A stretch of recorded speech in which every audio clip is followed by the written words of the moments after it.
Mengapa hati bisa begitu terguncang saat sesuatu yang sudah dijaga tiba-tiba berubah arah? Mengapa kehilangan terasa seperti ada yang dirampas, padahal sejak awal pun tidak pernah benar-benar berada di genggaman mutlak?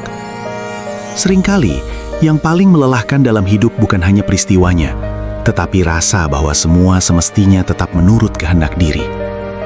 Di permukaan, yang tampak mungkin hanya kecewa, cemas, marah, atau sedih. Ada yang gelisah ketika rencana meleset, ada yang sulit tenang ketika orang pergi, keadaan berubah, atau hasil tidak sesuai harapan. Luka itu terasa nyata. Namun kadang, yang membuatnya terasa lebih berat bukan hanya perubahan itu sendiri, melainkan karena batin diam-diam merasa hidup ini milik yang bisa diatur sepenuhnya.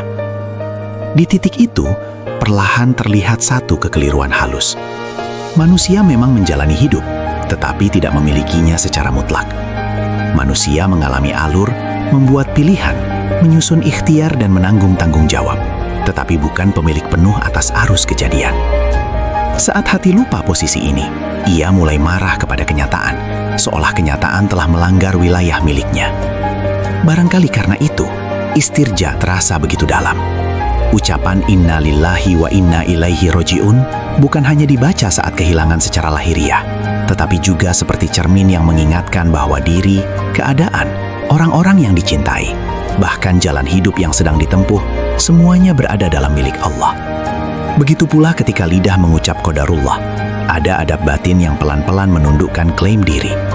Bukan menyerah tanpa ikhtiar, melainkan berhenti merasa sebagai pemilik mutlak jalannya hidup. Dalam renungan yang lebih dalam, manusia tampak seperti pihak yang dibawa menjalani, bukan penguasa penuh perjalanan. Ikhtiar tetap nyata, doa tetap perlu, pilihan tetap dihadapi, tetapi hasil akhir, pertemuan, perpisahan, kemudahan dan perubahan arah tidak lahir dari kuasa manusia semata. Di sana, qadarullah bukan sekadar kalimat penenang, tetapi pengakuan bahwa hati ini hanya sedang mengalami hidup yang Allah bentangkan. Saat itu mulai terasa, beban tertentu perlahan berubah bentuk. Kecewa tidak harus lenyap seketika, tetapi tidak lagi sekeras dulu. Sedih masih bisa hadir, tetapi tidak selalu berubah menjadi pemberontakan batin. Ada ruang yang lebih teduh ketika hati tidak lagi memaksa duduk sebagai pemilik, melainkan kembali sebagai hamba yang menjalani, menyaksikan, dan memohon dituntun. Mungkin hidup ini memang bukan untuk digenggam sepenuhnya, melainkan untuk dijalani dengan adab.